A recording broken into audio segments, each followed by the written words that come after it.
श्रील प्रभुपाद की जय। गुरु गौरांग की जय। कल के सत्र में हम वेंकट भट्ट और चैतन्य महाप्रभु का संवाद श्रवण कर रहे थे। चैतन्य महाप्रभु वेंकट भट्ट से पूछते हैं कि तुम्हारी जो इष्ट देवी है लक्ष्मी, वो कृष्ण का संग क्यों जाती है नारायण को छोड़कर। क्योंकि वेंकट भट्ट लक्ष्मी नारायण के उपासक थे, बड़े प्रेम और श्रद्धा से लक्ष्मी नारायण की पूजा अर्चना करते थे। तो चैतन्य महाप्रभु कहते हैं कि लक्ष्मी पतिव्रता नारी है और अपने पति नारायण को छोड़कर कृष्ण का संग क्यों करना चाहती है।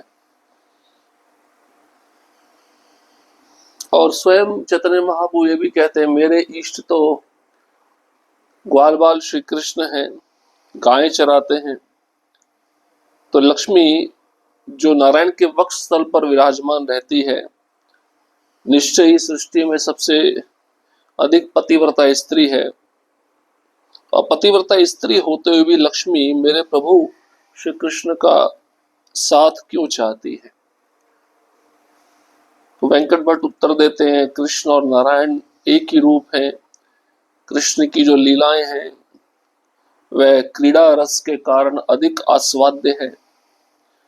कृष्ण के अंदर ज्यादा गुण है। कृष्ण माधुर्य रस के मूर्तिमंत स्वरूप है, लेकिन नारायण ऐश्वर्य रस के मूर्तिमंत स्वरूप है।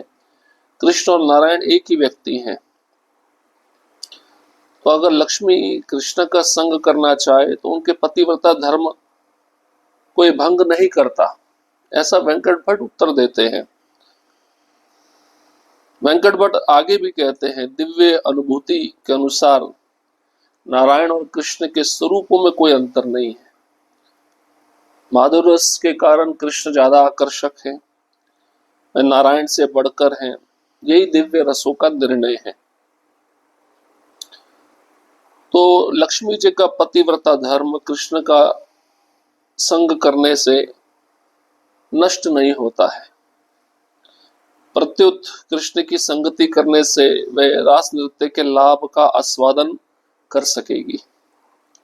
वेंकट भट्ट आगे भी कहते हैं, माता लक्ष्मी दिव्य आनंद की भोक्ता भी है। और यदि माता लक्ष्मी कृष्ण का आनंद लेना चाहे तो इसमें कौन सा दोष है, इसमें कौन सा मजाक है। चैतन्य महाप्रभु उत्तर देते हैं, मुझे पता है लक्ष्मी में कोई दोष नहीं है, फिर भी अभी तक वह रास नृत्य में प्रविष्ट नहीं हो पाई है।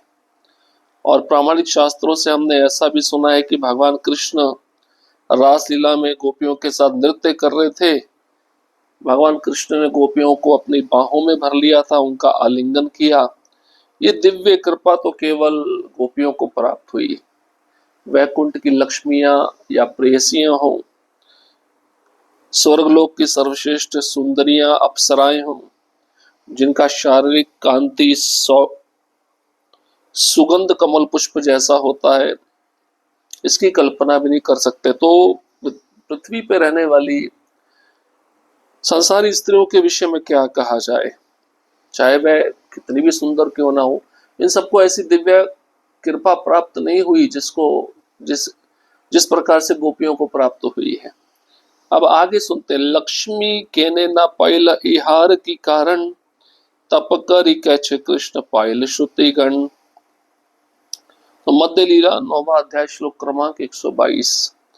किंतु क्या आप मुझे बता सकेंगे कि लक्ष्मी रास नृत्य में क्यों प्रवेश नहीं पा सकी।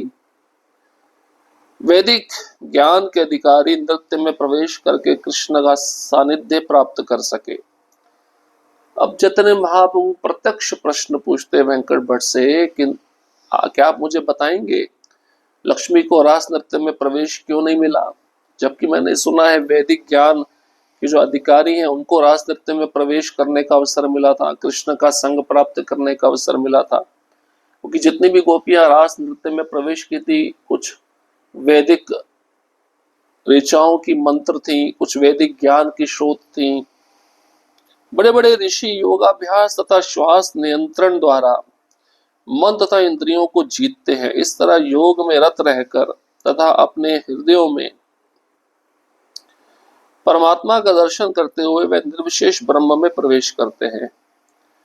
किंतु भगवान के शत्रु भी मात्र उनके बारे में सोचने के द्वारा वही पद प्राप्त करते हैं। किंतु कृष्ण के सौंदर्य से आकृष्ट होकर ब्रज की गोपियां कृष्ण तथा उनकी सर्प जैसी भुजाओं का आलिंगन चाहती हैं। गोपियों को अंततः भगवान के चरण कमलों का अमृत आस्वादन करने को मिला। इसी प्रकार हम उपनिषद भी गोपियों के चरण चिन्हों का अनुगमन करते हुए भगवान के चरण कमलों का अमृत आस्वादन करते हैं। अब चैतन्य महाप्रभु कहते हैं कि बड़े बड़े ऋषि जो योगाभ्यास में लगे रहते हैं, श्वास नियंत्रण द्वारा अपने मन और इंद्रियों पर विजय प्राप्त कर लेते हैं, ऐसे बड़े बड़े ऋषि भी योग में रत रहकर अपने हृदयों में परमात्मा का दर्शन करते हुए भगवान के निर्विशेष ब्रह्म में प्रवेश कर जाते हैं। किंतु भगवान के जो शत्रु हैं वो भगवान के विषय में द्वेष भाव से चिंतन करके वही पद प्राप्त करते हैं जो ये ऋषि मुनि प्राप्त करते हैं। लेकिन कृष्ण के सौंदर्य से आकृष्ट होकर ब्रज की गोपियां केवल कृष्ण को चाहती हैं, कृष्ण की सर्प जैसी भुजाओं का आलिंगन चाहती हैं। इसलिए गोपियों को भगवान के चरण कमल का अमृत आस्वादन करने का मौका मिला और उपनिषद भी गोपियों के चरण चिन्हों पर चलते हुए भगवान के चरण कमलों का अमृत आस्वादन करते हैं। श्रुति पाए लक्ष्मी न पाए इथे की कारण भट्ट कहे यह प्रवेशिते नारे मोर मन। श्री चैतन्य महाप्रभु द्वारा ये पूछे जाने पर कि रास नृत्य में लक्ष्मी क्यों प्रवेश नहीं कर पाई जबकि वैदिक ज्ञान के अधिकारी कर पाए, तब वेंकट भट्ट ने उत्तर दिया, मैं इस बर्ताव के रहस्य में प्रवेश नहीं कर सकता।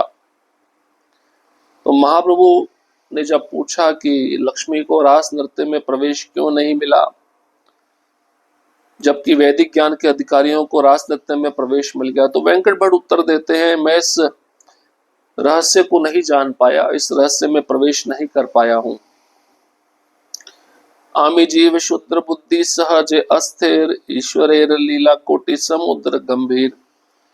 वेंकट भट्ट ने तब स्वीकार किया, मैं एक सामान्य मनुष्य हूं, मेरी बुद्धि अत्यंत सीमित है और मैं सरलता से विचलित हो जाता हूं, अतः मेरा मन भगवान की लीलाओं के अगाध समुद्र में प्रवेश नहीं कर पाता। भक्त को सरल रहना चाहिए। तो वेंकट भट्ट भी इतने सरल भक्त हैं, उन्होंने स्वीकार कर लिया कि मैं एक सामान्य मनुष्य हूं, बुद्धि मेरी बहुत सीमित है, मैं बहुत आसानी से विचलित हो जाता हूं, मेरा मन भगवान की लीलाओं के अगाध समुद्र में प्रवेश नहीं कर पाता है। रास नृत्य का जो विषय है बहुत गुह्य है, इसमें मैं कैसे प्रवेश करूं, मेरी योग्यता नहीं है इसमें प्रवेश करने की, मैं सामान्य मनुष्य हूं, शूद्र बुद्धि वाला हूं, ऐसा वेंकट भट्ट उत्तर दे रहे हैं। तुम साक्षात से ही कृष्ण जान निज कर्म, यारे जाना से जाने तुम्हार लीला मर्म। आप साक्षात पूर्ण पुरुषोत्तम भगवान कृष्ण हैं, आप ही अपने कार्यों के प्रयोजन को समझते हैं, या फिर जिसे आप ये ज्ञान प्रदान करें वह भी आपकी लीलाओं को समझ सकता है। अब वेंकट भट्ट समझे। वेंकट भट्ट ने भगवान चैतन्य महाप्रभु का स्वरूप देखा और चैतन्य महाप्रभु ने उनके भक्ति सरलता के द्वारा उनको अपना स्वरूप दिखलाया होगा, इसलिए वे कहते हैं, आप ही साक्षात पूर्ण पुरुषोत्तम भगवान कृष्ण हैं, आप ही अपने कार्यों के प्रयोजन को जानते हैं, समझते हैं, फिर जिसे आप यह ज्ञान प्रदान करें वह भी आपकी लीलाओं को समझ सकता है। तो एक तरह से वेंकट भट्ट कहना चाहते हैं कि आप ही मुझे बताइए, रास नृत्य में लक्ष्मी जी प्रवेश क्यों नहीं कर पाई, तभी मैं समझ पाऊंगा। प्रभु कहे, कृष्णेर एक स्वभाव विलक्षण, स्वमाधुर्य सर्वचित्त करे आकर्षण। चैतन्य महाप्रभु ने कहा, भगवान कृष्ण का एक विशिष्ट स्वभाव है, वे अपने माधुर्य रस द्वारा हर एक के चित्त को आकर्षित कर लेते हैं। इसलिए कृष्ण का अर्थ ये सर्व आकर्षक, ये कृष्ण का विशिष्ट स्वभाव है। माधुर्य रस द्वारा कृष्ण हर एक जीव के चित्त को आकर्षित करते हैं, अपनी ओर खींचते हैं। इसलिए कृष्ण में इतना सौंदर्य है। ब्रज लोकेर भावे पाइये ताहार चरण, तार ईश्वर करी नाही जाने ब्रज जन। ब्रज लोक या गोलोक वृंदावन के निवासियों के चरण चिन्हों का अनुसरण करके मनुष्य भगवान श्री कृष्ण के चरण कमलों का आश्रय प्राप्त कर सकता है, किंतु उस लोक के निवासी जानते नहीं है कि कृष्ण पूर्ण पुरुषोत्तम भगवान है। ये भी भगवान की अद्भुत शक्ति है। गोलोक वृंदावन या ब्रजलोक के जितने भी निवासी हैं, उनके चरण चिन्हों का अगर हम अनुसरण करें, उनके बताए हुए मार्ग पे हम चलें, तो हम जैसे बद्ध जीव भी भगवान श्री कृष्ण के चरण कमलों का आश्रय प्राप्त कर सकते हैं। लेकिन गोलोक वृंदावन के जितने भी निवासी हैं, वे जानते नहीं है कि कृष्ण पूर्ण पुरुषोत्तम भगवान है, क्योंकि कृष्ण इन भक्तों के साथ अपना लीला को आस्वादन करना चाहते हैं। और कृष्ण अगर अपनी शक्ति द्वारा इन सबको बता देंगे कि मैं भगवान हूं, तो उस लीला का आस्वादन में रुकावट आ जाएगी, बाधा आ जाएगी। जो भगवान आस्वादन करना चाहते हैं वह आस्वादन नहीं कर पाएंगे। इसलिए गोलोक वृंदावन में कोई नहीं जानता कि कृष्ण पूर्ण पुरुषोत्तम भगवान है। हर कोई गोलोकवासी कृष्ण को अपना मित्र मानता है, अपना पिता मानता है, अपना अपना पति मानता है, अपना भरतार मानता है। वहां कोई उन्हें पुत्र के रूप में स्वीकार करके कभी कभी उन्हें ओखली से बांध देता है, कोई उन्हें अपना अंतरंग सखा मानकर उन पर विजय पाकर उनके कंधों पर चढ़ जाता है। ब्रजभूमि के निवासी कृष्ण को ब्रजभूमि के राजा महाराज नंद के पुत्र के रूप में जानते हैं, और वे मानते हैं कि ऐश्वर्य रस में भगवान के साथ कोई संबंध नहीं हो सकता। ये विशेषता है गोलोक वृंदावन की। अब गोलोक वृंदावन में कोई सखा कृष्ण को मित्र मानकर उसके कंधे पर चढ़ जाता है, कोई पिता कृष्ण को पुत्र के रूप में स्वीकार करके कभी कभी उन्हें ओखली से बांध देता है। तो ब्रजभूमि के जितने भी निवासी हैं, कृष्ण को ब्रजभूमि के राजा महाराज नंद के पुत्र के रूप में जानते हैं, भगवान के रूप में कदापि नहीं जानते। और वे मानते हैं कि ऐश्वर्य रस में भगवान के साथ कोई संबंध हो ही नहीं सकता है। ब्रज लोकेर भावे यही करे भजन, से जन पाए ब्रजे व्रजेंद्र नंदन। जो व्यक्ति ब्रजभूमि के निवासियों के चरण चिन्हों का अनुसरण करता है, वह भगवान को ब्रज के दिव्य लोक में प्राप्त करता है। यहाँ पर महाराज नंद के पुत्र के रूप में विख्यात है। तो ब्रजभूमि वृंदावन के निवासियों के चरण चिन्हों का अनुसरण जो व्यक्ति करता है, वह भगवान गोलोक वृंदावन के दिव्य लोक को प्राप्त करता है। तब चैतन्य महाप्रभु ने प्रमाण दिया, यशोदा पुत्र पूर्ण पुरुषोत्तम भगवान कृष्ण उन भक्तों को सुलभ हैं जो रागानुगा भक्ति में लगे हैं, किंतु वे ज्ञानियों, तपस्या में रत, आत्मा साक्षात्कार के लिए प्रयत्न करने वालों या आत्मा और शरीर को एक मानने वालों को सहज सुलभ नहीं है। सीधा चैतन्य महाप्रभु कहते हैं, जो रागानुगा भक्ति में लगा है उसी को यशोदा नंदन प्राप्त होते हैं, उनके लिए कृष्ण सुलभ है। किंतु जो ज्ञानी है, तपस्या में लगा हुआ है, आत्म साक्षात्कार के लिए प्रयत्न कर रहा है, ऐसे आत्मा और शरीर को एक मानने वालों के लिए कृष्ण सुलभ नहीं है। उनके लिए कृष्ण एक पहेली बने हुए हैं, और ऐसे लोग कृष्ण को जन्म जन्मांतर तक प्राप्त नहीं कर पाते। श्रुति गण गोपी गणेर अनुगर हैया, ब्रजेश्वरी सुत भजे गोपी भाव लैया। वैदिक साहित्य के अधिकारियों ने, जो श्रुतिगण कहलाते हैं, गोपी भाव में कृष्ण की पूजा की और उनके चरण चिन्हों का अनुसरण किया। चैतन्य महाप्रभु ये भी बताते हैं, वैदिक साहित्य के जो अधिकारी हैं, जिनको श्रुतियां कहा जाता है, श्रुतिगण कहते हैं, इन्होंने गोपी भाव में ही कृष्ण की पूजा की है। इसका मतलब इन्होंने ब्रजवासियों के चरण चिन्हों पर चलने का प्रयास किया है, उसमें वे सफल भी हुए हैं। तो ये करने से उनको भी गोपी जैसा शरीर मिलकर रास नृत्य में प्रवेश करने का अधिकार प्राप्त हुआ, कृष्ण का संग प्राप्त करने का अधिकार हुआ, कृष्ण की बाहों का आलिंगन प्राप्त करने का अधिकार हुआ। किनको? वैदिक साहित्य के अधिकारियों को, जो श्रुतिगण कहलाते हैं। ये भी गोपी भाव में कृष्ण की पूजा की कारण ब्रजवासियों के चरण चिन्हों का अनुसरण किया। चैतन्य महाप्रभु यही कहना चाहते, लक्ष्मी को वैकुंठ का भाव छोड़कर गोलोक वृंदावन के भाव को स्वीकार करना होगा,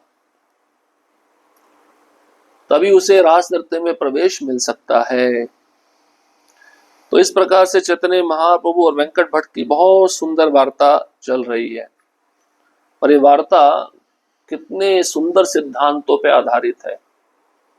कृष्ण क्यों सर्वश्रेष्ठ हैं, कृष्ण क्यों आकर्षक हैं, कृष्ण सबके चित्त को आकर्षित क्यों करते हैं, कृष्ण रासलीला में सबके प्रिय क्यों हैं, इन सब प्रश्नों का उत्तर चैतन्य महाप्रभु स्वयं दे रहे हैं। तो जो बचा हुआ भाग है उसको हम अगले सत्र में श्रवण करेंगे।